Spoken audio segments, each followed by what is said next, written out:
"You're a fat pig, Margaret," Ashley hissed into the mic, and the Westchester Country Club went dead silent beneath the chandeliers. The DJ's track hiccuped, champagne flutes froze midair, and the scent of peonies and buttercream suddenly turned sour. I felt 64 years old all at once, heat crawling up my neck as every phone lifted like a jury. My son, Daniel, stared at his bride as if she'd morphed into a stranger in that mermaid gown. I clutched my clutch so hard the rhinestones bit my palm, pretending the sting was the only reason my eyes watered. Ashley's lipstick didn't smudge when she smirked. She was that composed, that cruel, the blushing bride's signature cocktail trembling in her hand. People shifted in their Chiavari chairs, curiosity fighting decency, whispers fluttering like moths. I could taste metal, not champagne, and somewhere a fork pinged against china like a tiny alarm bell. The photographer lowered his camera, suddenly unsure what story he was hired to capture. I swallowed, spine straightening, because humiliation demands either collapse or a crown. Then I saw Robert, her dad, go paper white, his gaze hooked past me to the mahogany bar. "No way," he breathed, because standing there in a Navy suit was Ethan Cole, the self-made millionaire who'd bought Robert's company last fall. Ethan, my quiet +1, the man who'd been kind to a widow in line at the farmer's market, was now a grenade with a pocket square. Robert's jaw worked, eyes flicking from Ethan to me, connecting threads I hadn't planned to knot in public. Ethan's hand found my shoulder, steady and warm, as if to say, "I've got you," while the room collectively leaned in. If you're wondering how a Sunday wedding with blue hydrangeas turned into a firing squad pointed at the mother of the groom, and why the man who bought the bride's father's legacy was at my side, I'll tell you exactly how we arrived here. From the first text that rearranged the seating chart to the dress fitting that drew blood, every breadcrumb led to this moment. And the truth is messier than the cake now tilting on its stand. Stay with me, because what came next made that fat pig slur look like a party favor. If you believe respect isn't optional, no matter your size or your title, subscribe to follow stories like this one. The instant those words left Ashley's mouth, I felt the air leave the room, like the whole wedding, the florals, the candles, the murmured compliments, and careful seating chart had been a fragile balloon that popped. My face burned, the same heat I used to feel when a student would laugh while I read aloud. But I steadied my spine because I learned a long time ago that shame only wins if you let it fold you in half.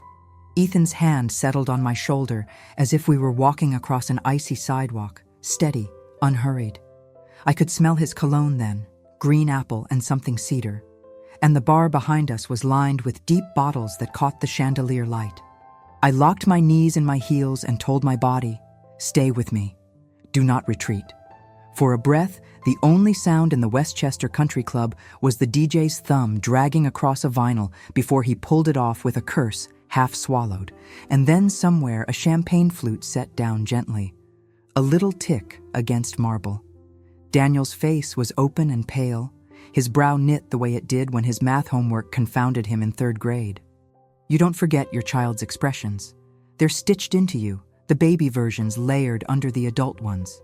He looked at his bride, then at me, then at the long head table where the hydrangeas leaned like blue clouds, and I saw him try to calculate whether this was salvageable, whether he could reach for her hand and make it into a joke and move on.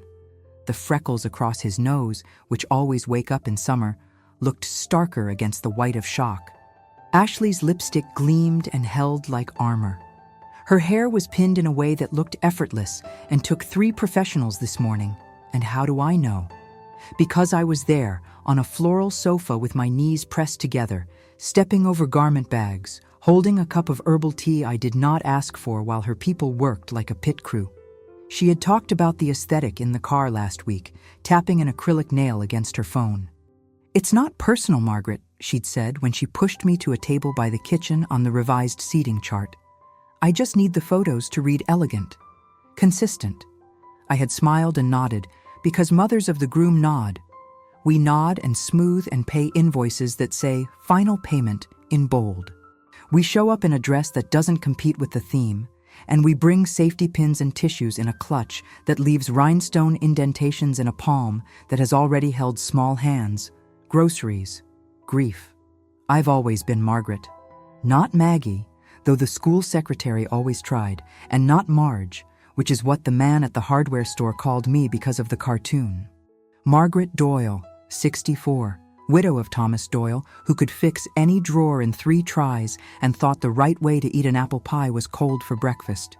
When he died 12 years ago, in the kitchen, hand to his chest in the afternoon while a baseball game whispered from the living room, our house became a different kind of quiet.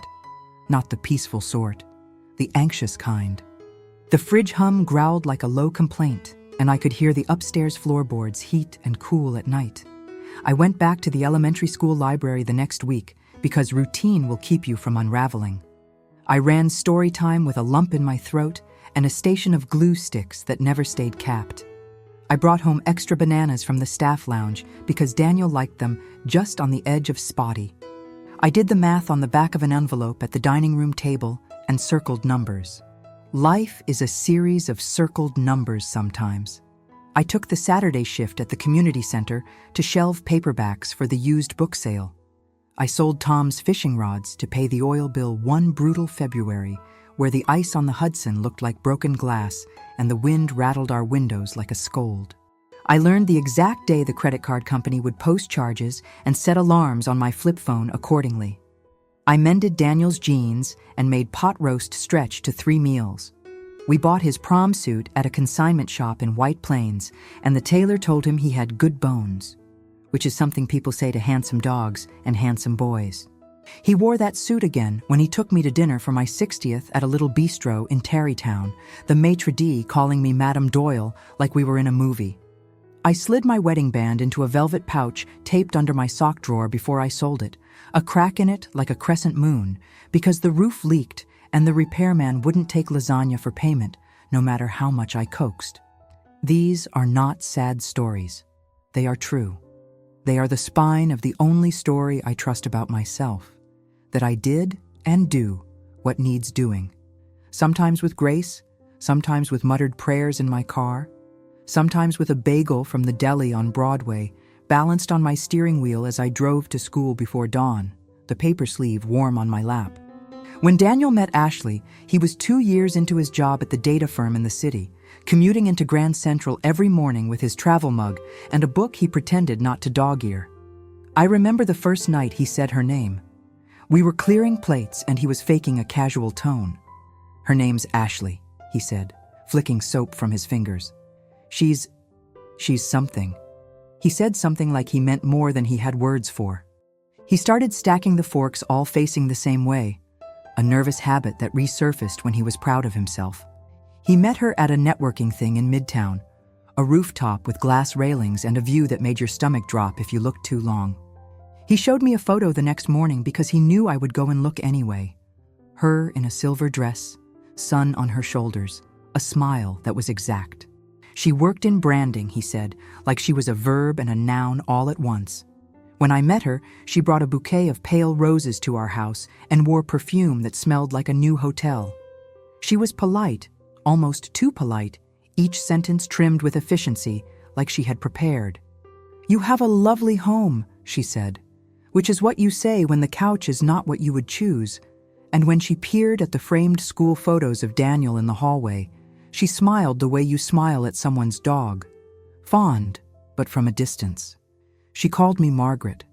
Never Mom, not even later, and not interchangeably like some girls do when they are trying it on for size. I did not expect her to, not right away. But there was a small deflection in her tone when she said my name.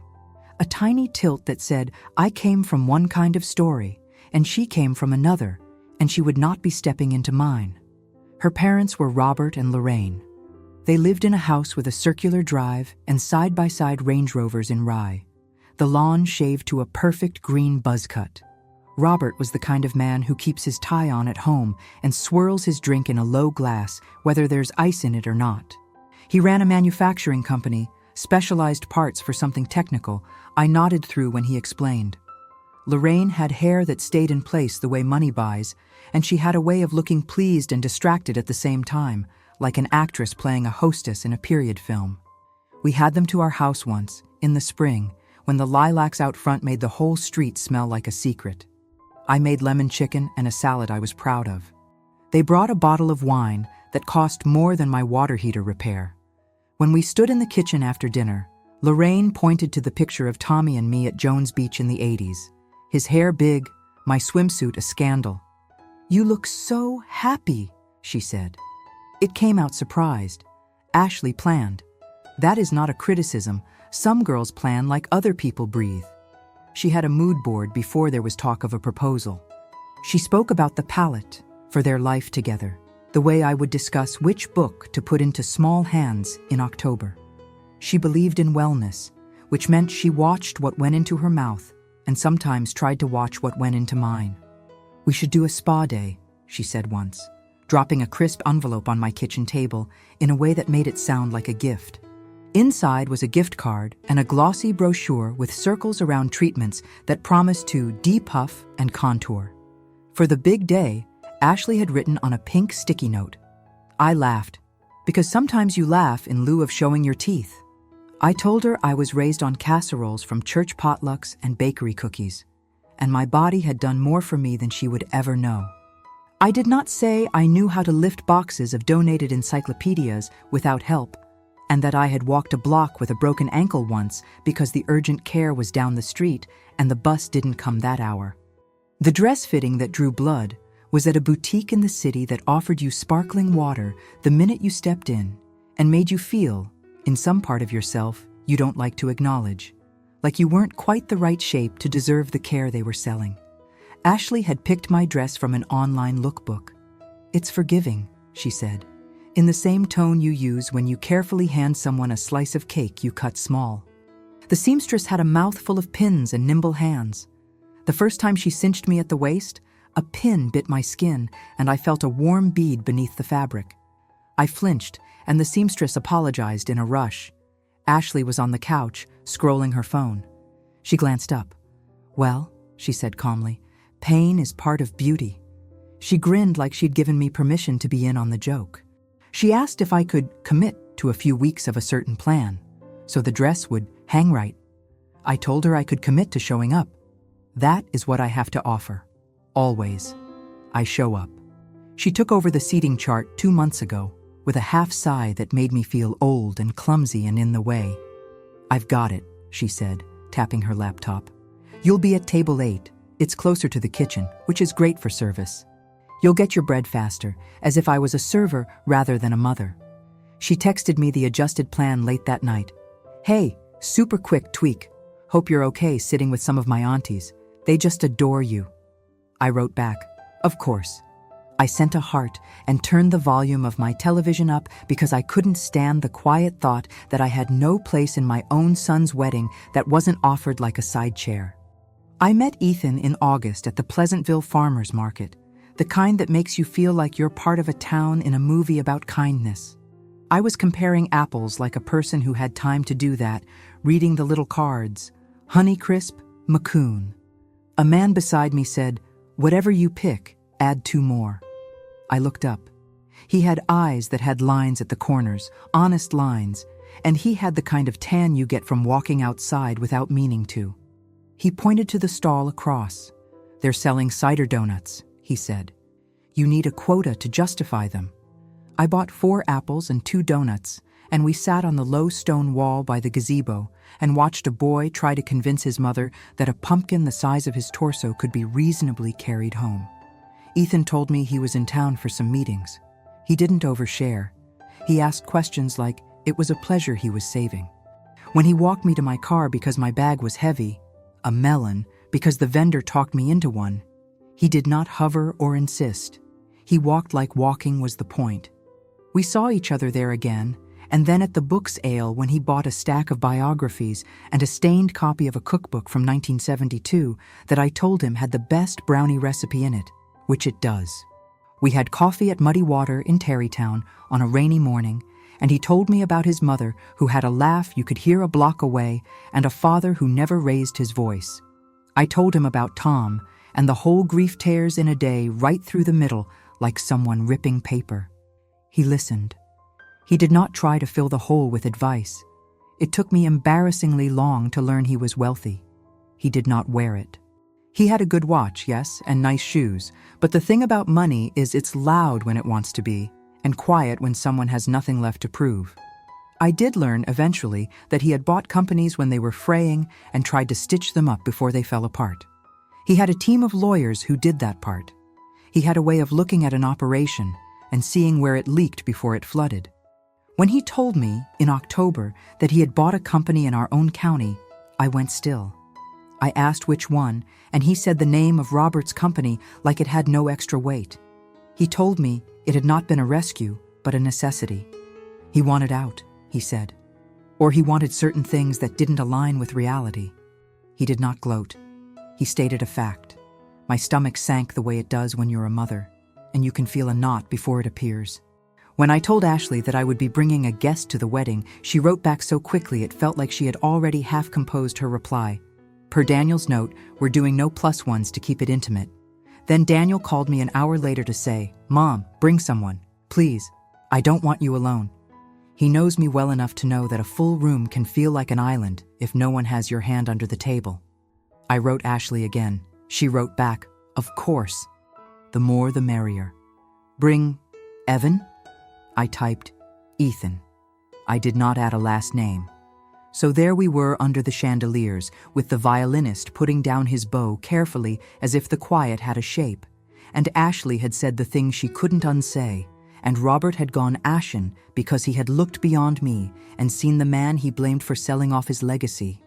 He started walking toward me then, between the tables draped like cakes, and I watched him square his shoulders the way men do when they're about to talk business in a room full of people pretending they aren't watching. Lorraine's hand hovered over her pearls, like she thought they might leap from her neck. Ashley's back was still to us at the head table, but she had gone stiff. She knew the name Cole as if it were written in the margins of her plans. Ethan's hand didn't leave my shoulder, but it didn't tighten either. He is not a man who performs for a crowd. I could feel the calm in him like an extra rib. Margaret, Robert said, stopping 3 feet away so he didn't have to tilt his head up or down to look at me. Is this? He swallowed. Rage at his daughter's words and fear of losing face fought across his features like clouds. Is this some kind of... He glanced at Ethan and said, I didn't think you'd be thrilled to see me, in a tone that was almost light and didn't land. It's a wedding, Robert, I said, and I heard my own voice. It surprised me. It was steady, like the part of me that reads to small children and calms them when the villain appears. Everyone is a guest here. I did not say, except the woman you and your wife raised, who just humiliated the woman who raised your son. I did not say, do you hear the similarity-laced irony in talking about respect now? I have held my tongue more times than I can count. When Ashley's engagement party invitation arrived printed on thick paper with calligraphy that made my own cursive look like chicken scratch, the line for host read, Mr. and Mrs. Robert Talbot. When I asked if I could bring my potato salad, the one Daniel asks for every summer like a prayer, Ashley said, we have a caterer, but maybe you could bring it to the rehearsal dinner. We could do a rustic station. A station for my salad, as if it were a petting zoo the guests could visit. She introduced me as Daniel's mom, Margaret, at work functions, as if he did not also belong to me across a million nights of checking homework and stirring soup and sitting through parent-teacher conferences where the teacher inevitably said, he's bright, but he fidgets, and me gripping my pen wanting to write, he is a person. I watched Daniel step away from the head table, because he is a good man, and because his feet, like mine, know where to go even when his heart is stumbling. He came toward me, with his hands open, the way he used to when he wanted me to pick him up, and my back would remind me later that he is not small anymore. He looked at Ethan with a flicker of recognition, and then at Robert, like he was the last person in a game of musical chairs. Dad, Ashley said sharply from the dais, and the way she said it, it made Robert flinch. He looked up. Her smile was back, but it had too many teeth. I remembered that morning 3 weeks ago when I dropped off a box of childhood photos of Daniel at their apartment on the Upper East Side so Ashley could make the slideshow punchy. Their doorman knows me now. He will wave me in and say, "Ms. Doyle, you look like spring, even in February." Ashley took the box and set it on the glossy kitchen island and pulled out a photo of Daniel at 7 in a Halloween costume we made from an old sheet and a pillowcase. "He was chubby then," she said, with the same tone she used to evaluate candles. "We can crop this." I put my fingertip on the edge of the photograph and said, "I like his cheeks." She looked at me like liking his cheeks was sentimental and therefore suspect. I did not say, "That body is the one that has walked him through every day of his life, the one I grew and fed, the one that carried fevers and victories." You don't say that because then you're difficult. Ethan stepped toward Robert slightly, small, a suggestion of movement. He did not extend his hand because this was not a handshake moment. "I'm not here for business," he said, and he meant it. "I'm here with Margaret." He did not say my last name. He did not call me my friend or my date or the woman No labels, just my name, like that was explanation enough. Robert's gaze flicked between us and I saw calculation unspool. He took one breath in and I watched a man decide between pride and grace. A server moved past, the scent of butter and dill rising from a tray of salmon plated for a room full of people who might not be able to swallow in this moment. The photographer, who had put his camera down, lifted it again out of habit, greedy for a shot that would explain what had happened without needing a caption. Someone up front whispered, loud as a cough, "Is that?" and then swallowed it. "Daniel," I said gently, because my son was standing in front of me like a boy lost at the fair. "It's all right." It wasn't, and never has been my job to say things are worse than they are. He nodded, though nothing was all right. "Ashley," he said, turning back to the front, and his voice cracked. The kind of crack that comes from trying not to cry when you tell someone the truth. "What are you doing?" The first time I felt Ashley's disdain was not at the boutique or the seating chart or the sticky note. It was the night Daniel brought her over, and she laughed at the way I said drawer, the roundness of the vowels, and said, "Aw, that's adorable. You can swallow 1,000 of those and still get up in the morning and make scrambled eggs. But 1,000 become a weight you carry in your pocket. A small stone you run your thumb over when you're alone in the car at a red light and don't know why your chest hurts." 2 months ago, I had made the mistake of saying I'd always dreamed of the mother-son dance to the Temptations song Tom loved, the one he used to sway to with a spatula as a microphone. Ashley's face didn't change, but the air changed. "We're going with something more modern," she said. "For optics." I blinked. "It's not a press conference," I started, and I stopped because my son was looking so hopeful, like we would all get through this without anyone stepping on toes. The night the list of songs came, I found a corner of the living room and turned off every light except the lamp and played the rejected song on low. The house felt like a church nobody had the keys to. Still, I ironed my dress and put the tissues in my clutch and told myself that my job was to bless this union and let the rest be details. Here's the part where people expect retaliation. They expect me to pick up the mic and return fire, to pull a ribbon on some secret that will explode confetti and truth over all these rented linens. I have secrets, not mine. The things you learn by listening. The mornings I sat with Ethan on a bench at the river, and he told me Robert had made promises to his employees he couldn't keep after he sold, cutting checks with signatures that would bounce, and the part of me that loves this county the way you love the way your own house smells in summer wanted to rage. The afternoon I overheard Ashley on the phone in their hallway saying, "He'll sign it, he's a pleaser," and realized she meant a document that would tie Daniel to family obligations I had not heard about. The email I was copied on by accident from a vendor, double-billed and then comped when he complained. Textbook manipulation disguised as magnanimity. These are not ammunition to be fired under chandeliers. They are facts that sit heavy in the stomach. The truth, the thing bigger than a slur under a soft glow, is this. There is a way of moving through the world that believes everything is a brand. There is another way that believes people are not to be arranged like objects in a photograph.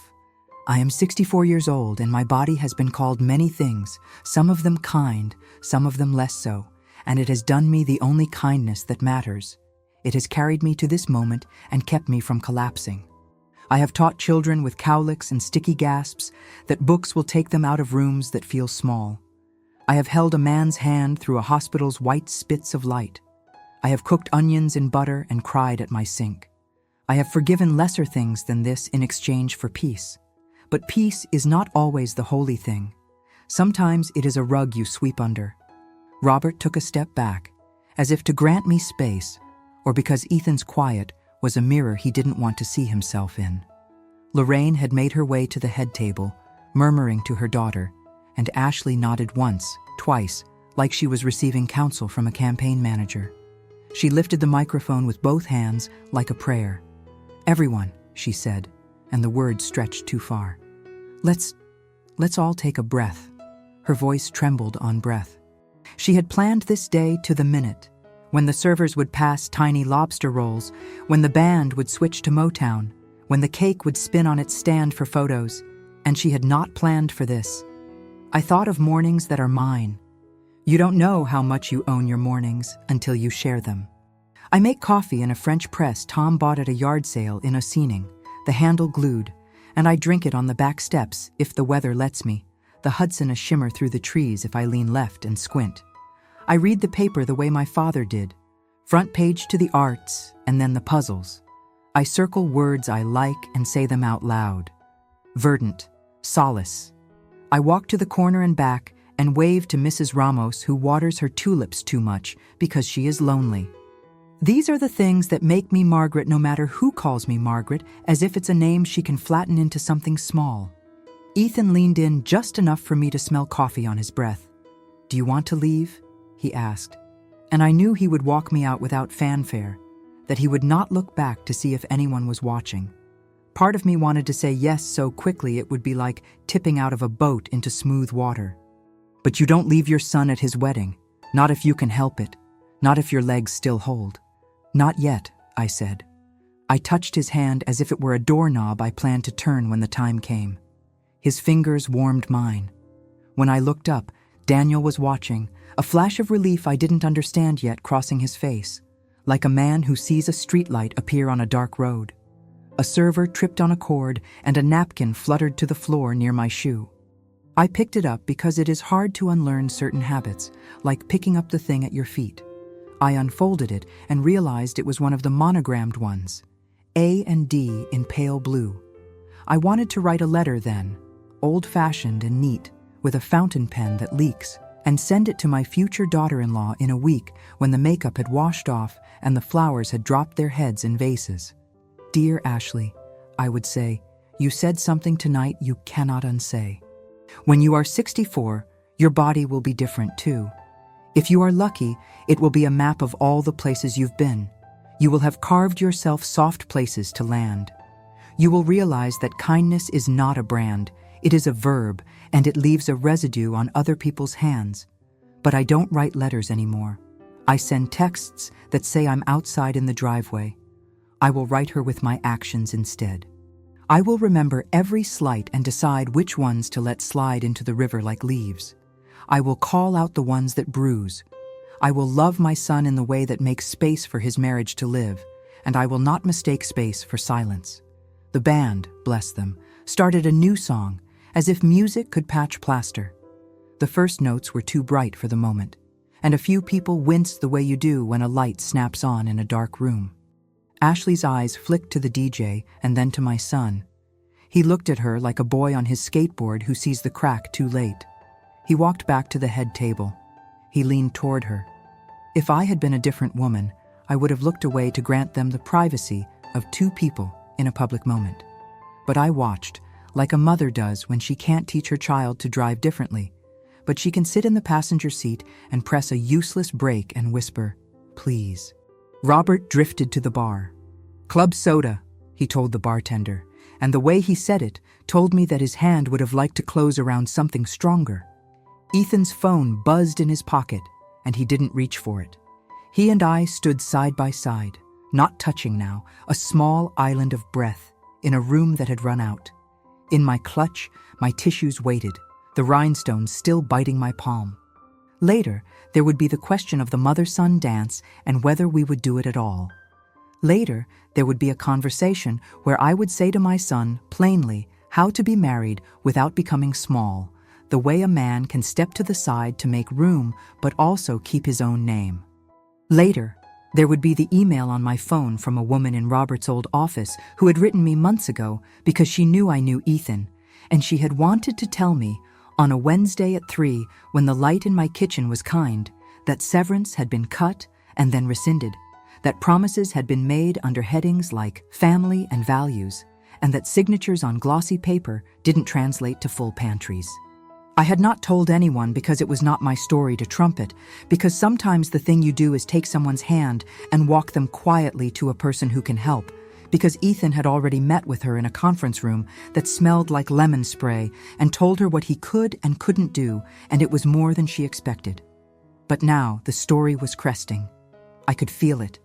I could feel the ground preparing to give and then hold, to accept whatever weight we placed on it. This is what happens at weddings more often than anyone says. It's the clash of stories and the birth of a new one, and all the old ones asking where they fit. Ashley put down the microphone with care, the way you put down something you've been trusted with and realize you're not sure you deserve. She slide-stepped in her dress around the arrangements and reached us. Her face, those cheekbones that make makeup artists applaud, was too still. "Margaret," she said, and the way she said my name was not unkind so much as deliberate. She looked at Ethan. I could see the click in her head as she connected his face to headlines she had scrolled past in bed while posting a filtered photo of her breakfast. "Egg white omelet, clean eating starts now." She forced a laugh. What an unexpected connection. "It's a small county," Ethan said. Polite.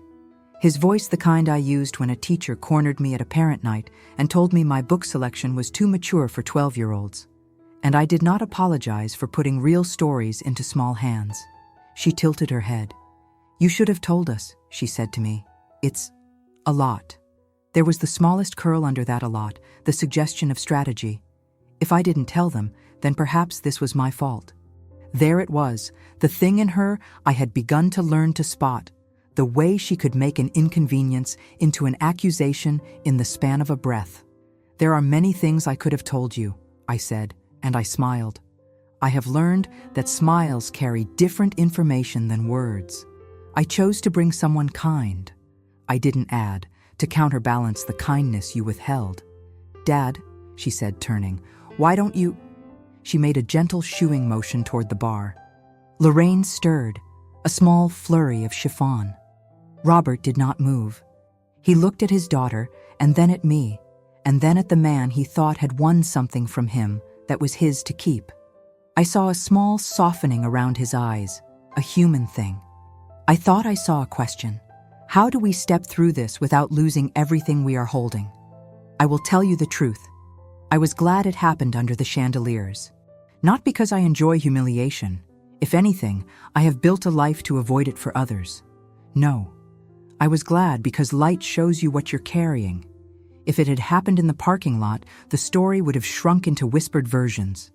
Under the bright, the exactness of it was undeniable.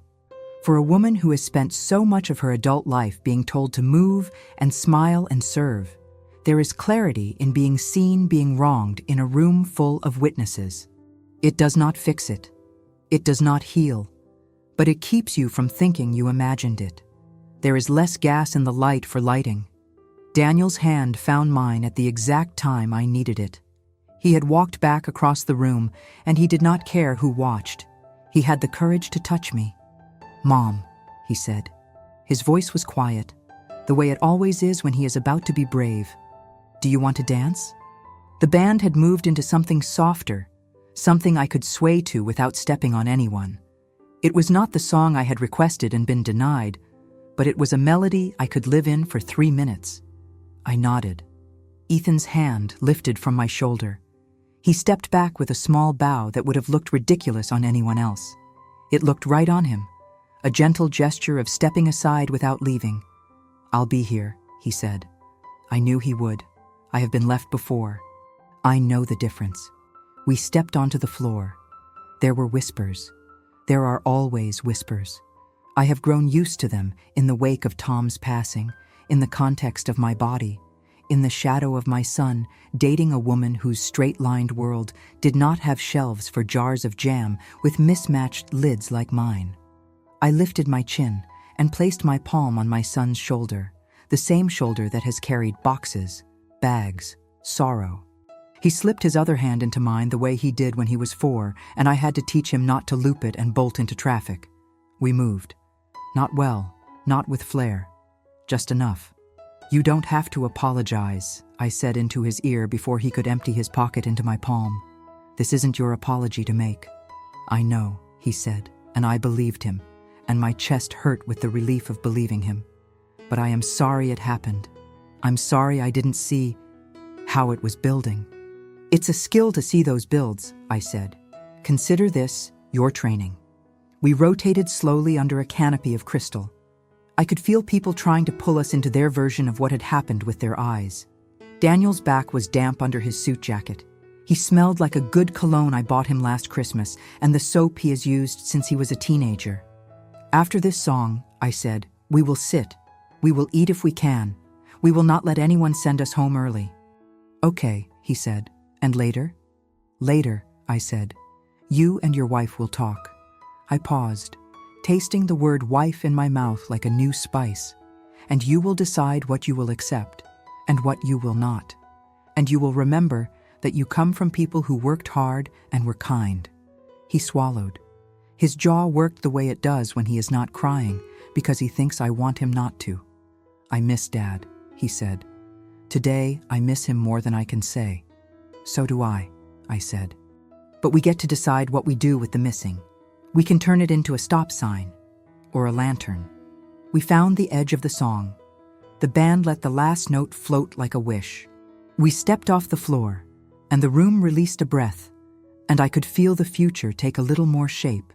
Not a full picture, but enough to know we would get to the car and then to the kitchen where I would take off my heels, and he would unbutton his collar, and we would stand in the glow of the refrigerator and eat something cold and honest.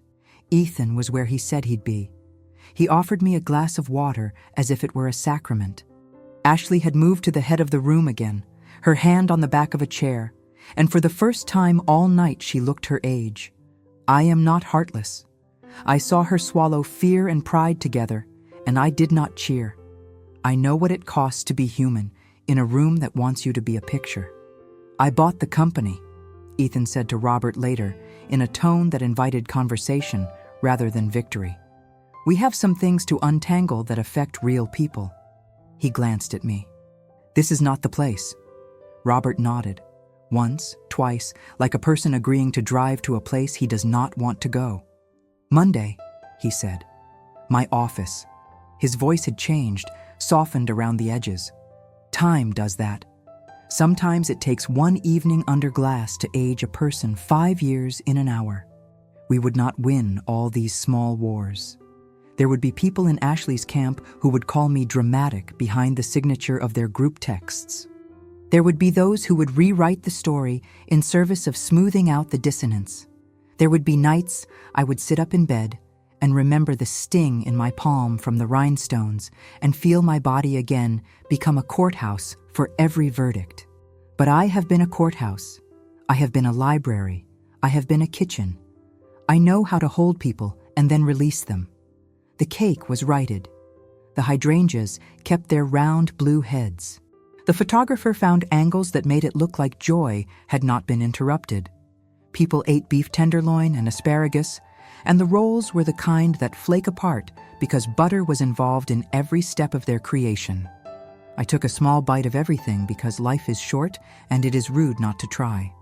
I found my seat at table 8, and I looked at the older aunties who had been assigned there with me, and we found something to laugh about because that is another skill. One of them touched my wrist and said, "You raised him right," and I thanked her like she had given me a certificate.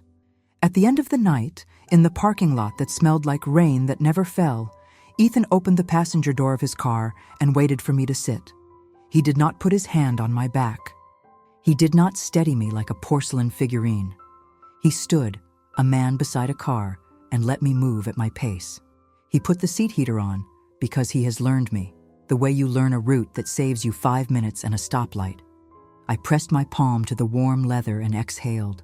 The lights of the club glowed in the rear view like a ship we had left. We pulled out onto the road that runs parallel to the river, and the darkness there is a steady kind, a blanket rather than a void. He did not fill it with advice. We passed a diner with a neon sign that flickers, and I said, "Remember when you told me once, at the market, that you didn't negotiate with people who didn't respect their own employees?" "I remember," he said.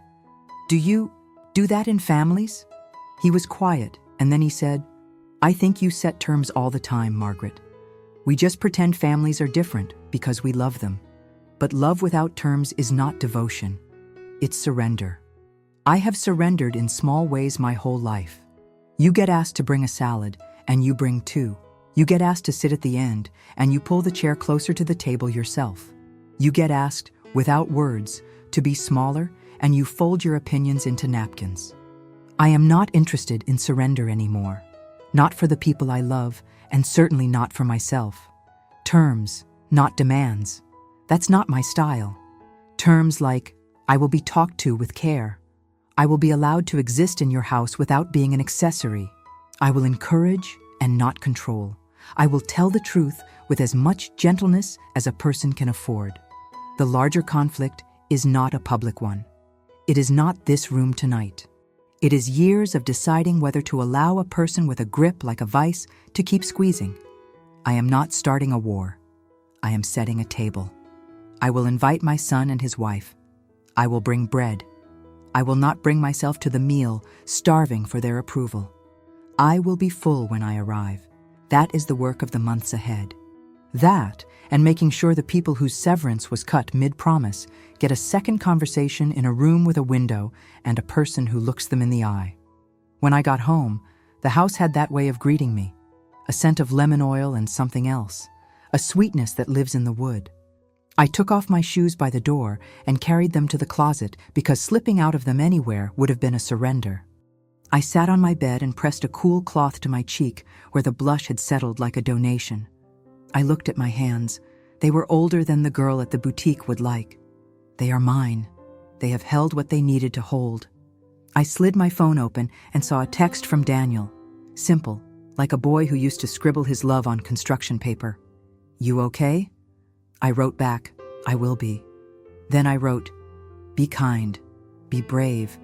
Downstairs, I opened the fridge and found the apple pie I had made because I am not a person who arrives empty-handed anywhere, even my own kitchen. I cut myself a slice and ate it standing up, the fork scraping the plate, the quiet of the house back to its usual level, not anxious now, just an old friend. I thought about Ethan's face when he looked at me in that room and how it felt to be seen without being judged or managed. The next morning, when the light came through the kitchen window as clear as glass, I walked out to the back steps with my coffee and the paper, and I circled a word I liked: fortitude. I said it out loud to myself, just to hear how it sounded in my 64-year-old mouth. If Ashley calls to apologize, we will talk. If she doesn't, we will still talk. The talk will not be a performance under a chandelier. It will be at a table, the kind that wobbles a little because someone folded a napkin under one leg. It will be the beginning of terms, not a tribunal. And if she rolls her eyes at boundaries, then we will take out our calendars and practice. The day after the wedding, I walked by the river.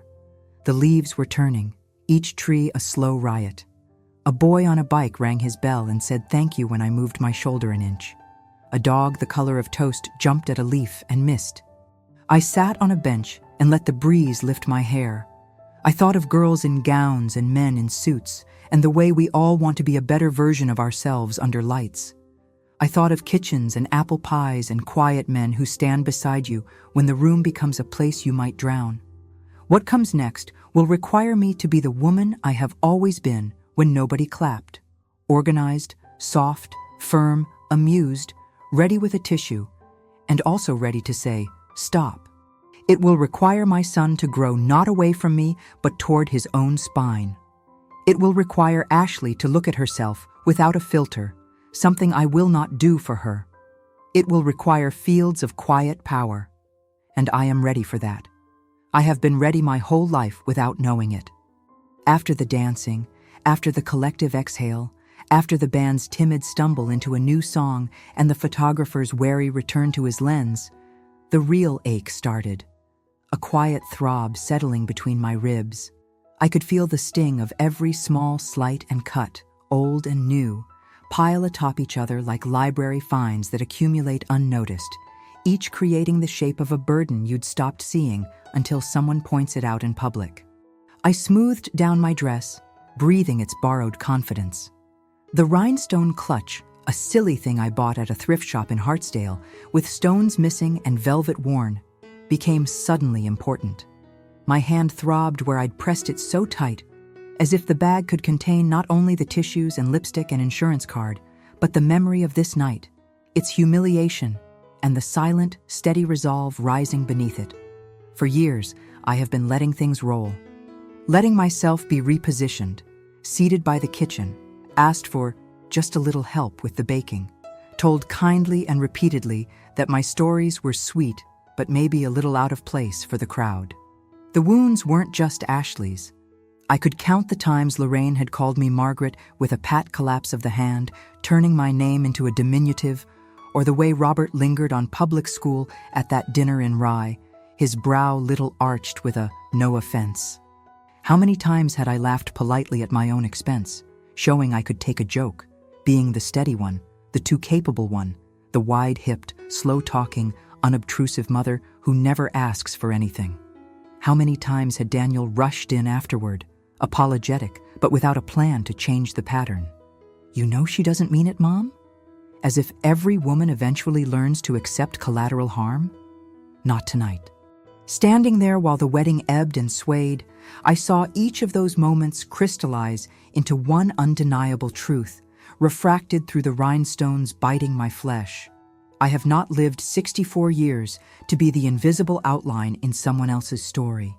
64 years of library shelves, casserole trains, leftover lasagna, and school concerts on squeaky risers. 64 years of knowing exactly what I offer.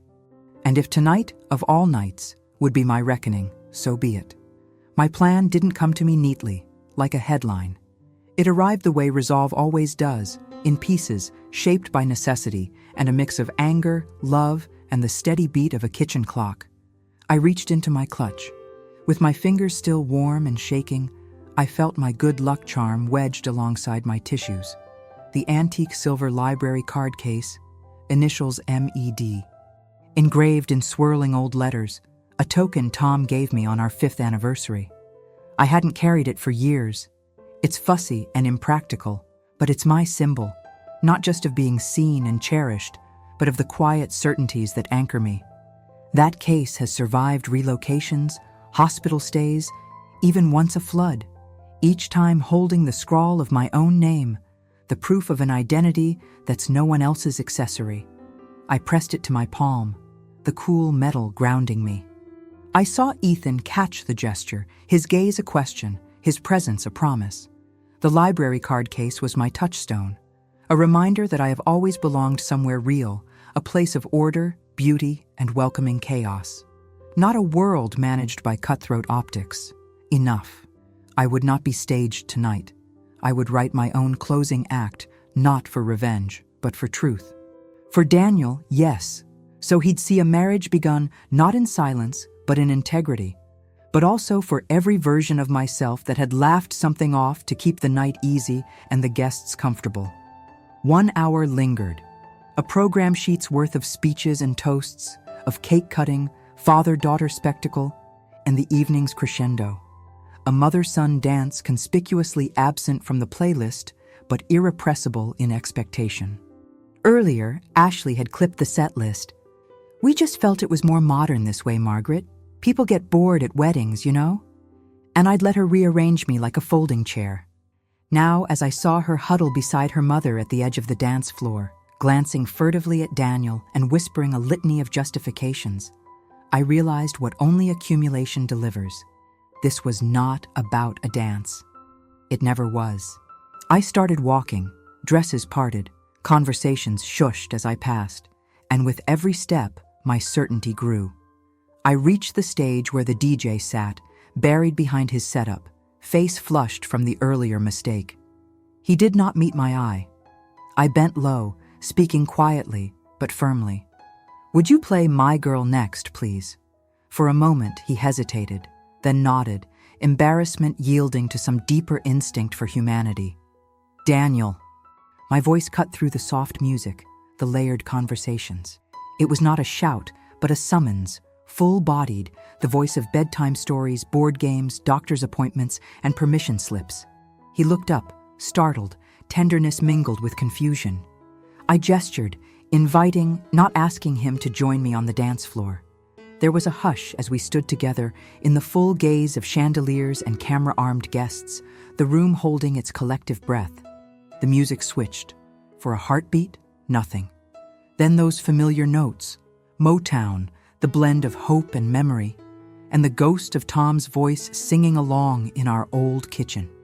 Daniel's lips parted in recognition, and he smiled, tears blinking at the corners of his eyes. He offered his hand, and I took it, pressing the library card case between our palms. The gesture made him pause. "What's this?" he whispered.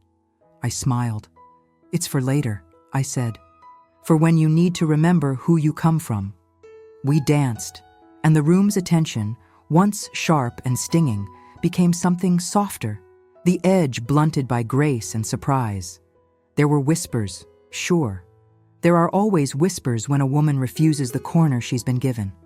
But also applause, giddy relief from some corners, reluctant respect from others. Even Lorraine, rigid and elegant, let her shoulders fall for a moment, her hand finding her napkin as she watched her daughter gather herself, costuming dignity behind a rising glass. Ashley, for her part, didn't move, her face a frozen study in calculation and wounded pride. But this was not about her anymore. This was a salve for my son, for every boy who has needed to see a mother stand up straight even when the story tries to flatten her. The dance lasted only minutes, but the reclamation of dignity, narrative, and self was complete. After the music faded and Daniel kissed my cheek, "Thank you, Mom, for everything, always." I pressed the card case into his palm. "Keep it close, especially when life tries to edit you out," I told him. He swallowed, nodded, and let me go, merging back into the stream of family and friends. The next chapter of his life now bearing the faint imprint of my initials, a talisman against disappearing. The rest of the night was a study in aftershocks. Ashley approached me finally, her smile brittle, her words chosen for witnesses. "Thank you for your grace, Margaret. I hope we can move forward." She waited for a congratulatory easing. I looked her in the eye, really looked, not through the lens of my hopes or my son's needs, but as one woman to another. "We will move forward, Ashley, but not by swallowing everything. My door is open, but the price of entry is respect." She flinched, just barely, but she heard me. The silence between us then was its own negotiation. I returned to table 8, sharing cake with the other aunties, our laughter breaking through the stale shock like sunlight after a summer storm. The photographer delivered a proof for my approval, a candid of Daniel and me, arms around each other, forgetting in the moment that we were anything but whole. I thanked her, holding it gently, knowing that every time I saw it, I would remember not just the music or the footwork, but the precise moment I stopped folding myself away. As the final course was cleared and the room steadily emptied, I stepped outside, letting the cool air unmask the day's tension from my skin. Ethan joined me, silent as always, the kind of presence you feel in your bones and not your ears. "It suited you," he said quietly, nodding toward the inside, meaning the dance, the courage, the stubborn choice to stay and claim my space. I laced my arm through his, steady now, equal. "It's about time," I replied. In the car, as we drove through sleepy Westchester streets mottled by orange lamplight, I returned over and over to the feel of the silver case in my palm, then pressed into Daniel's. Years from now, he might open it to find my library card, the scrawl of my maiden and married names, corners dark with age. Just a scrap of identification, really. But more. A record that I once insisted on occupying every line and column, that I belonged, and that belonging does not require anyone else's permission. That night, I lay in bed, the hush outside broken only by the rhythmic cricket song and the distant horn of a train. In the hall, Daniel's text. "You okay?" "I will be," I replied. And then, more. "Trust yourself. Stand tall." Today, as I sip coffee on the back steps, apple pie crumbs in my lap, and the Hudson glimmering beyond the autumn trees, I think about the math of resilience. I think about the sum total of all the moments a woman absorbs for the sake of peace, until peace itself looks suspicious, cheap, and false. I think about how the only person truly responsible for my happiness is me, about how there are lines no one else can draw for me. Tomorrow, the world will not change for my one act of refusal. Ashley will resume her story, Robert will fight his corner, Lorraine will recalibrate. But I will not return to my designated seat by the kitchen, at any table, in any room, for anyone. I have my symbol, my story, my name in my son's hand. So much of life is spent quietly, politely, waiting for a moment when you are visible and necessary, not just useful or manageable, but vital. When that moment comes, you hold it, not like a grudge, but like a lantern, illuminating all the quiet courage it took simply to stand there and begin. I am Margaret. I am here. I am enough.